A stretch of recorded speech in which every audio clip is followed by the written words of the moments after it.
Hello, my name is Levi Landis and I am an avid practitioner of the Wiccan religion. I am making this video in response to several degrading videos placed on YouTube by Neftali1981 and many others, classifying the Wiccan religion as evil. In most conversations on the subject, Christians reference several key scriptures from the Holy Bible. The first, and most often used scripture I will address, is the Ten Commandments. Originally found in Exodus, they can now be found within the cover pages of most Holy Bibles. The first commandment, and probably the most emphasized one, states that thou shalt have no other gods before me. Interestingly enough, this passage seems to indicate that the author of the Ten Commandments acknowledges the existence of other gods besides Jehovah. Isn't that interesting? The second states that thou shalt not worship graven images. Many Wiccans do use statues on their altars. These would violate the commandment. However, Roman Catholics have been able to harmonize this commandment with the use of statues in their cathedrals. Meanwhile, Eastern Orthodox churches use icons to help believers visualize God, Mary, Jesus, and the saints. Some Wiccans use candles, feathers, etc. to represent the god and goddess symbolically. The latter should present no difficulty. The third states that thou shalt not take the Lord's name in vain. This should not present a problem at all in the Wiccan society. Wiccans revere and respect their deities as Christians respect their Trinity. We would never disrespect our gods or goddesses in any way at all. The fourth commands Christians to remember the Sabbath day and keep it holy. The ancient Hebrews were called by God to observe a special day of rest, the weekly Sabbath, from Friday sundown to Saturday sundown.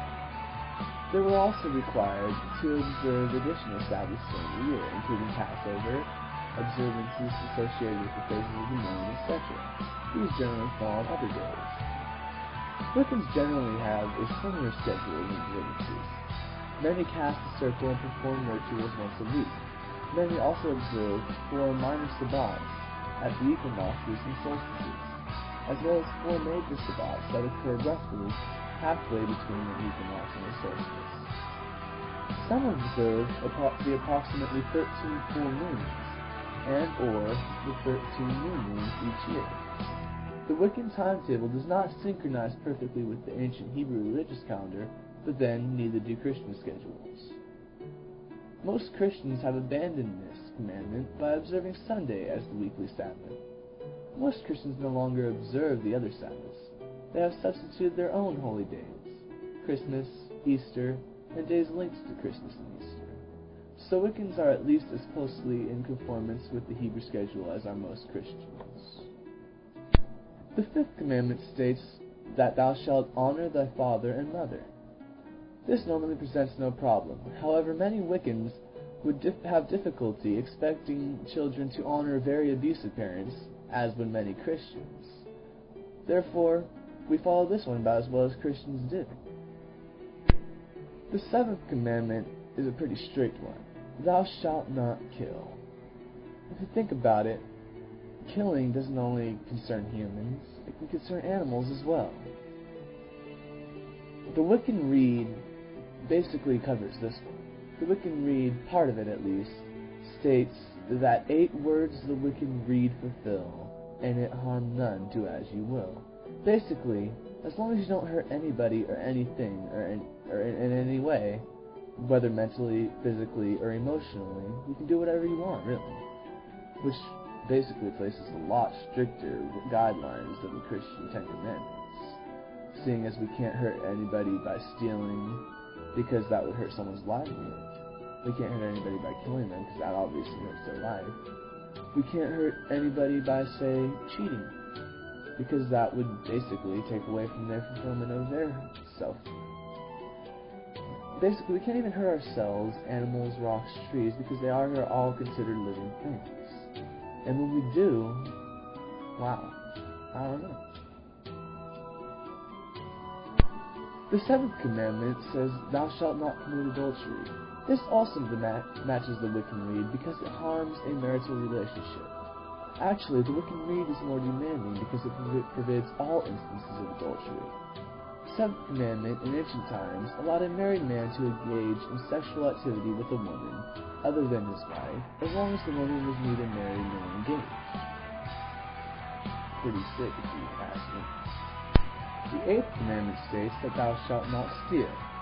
Most Wiccans probably believe that stealing is acceptable in certain unusual circumstances, in life-threatening circumstances, for example.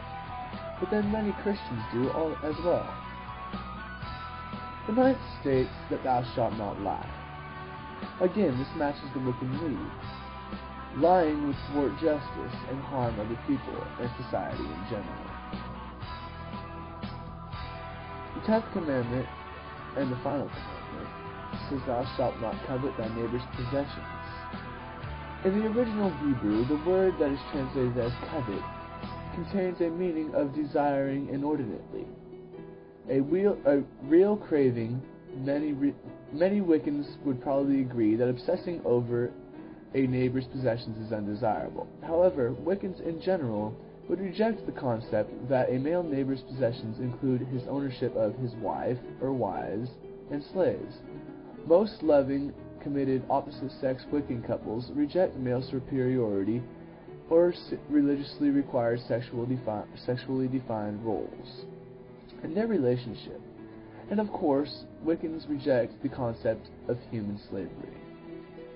Wiccans would certainly have difficulty following all 10 commandments and harmonizing them with their own theological and moral beliefs. However, Christians have similar problems. Most don't worship on Sunday. Many have statues of the Virgin Mary, crucifixes, and/or icons, yet they still consider themselves to be Christian.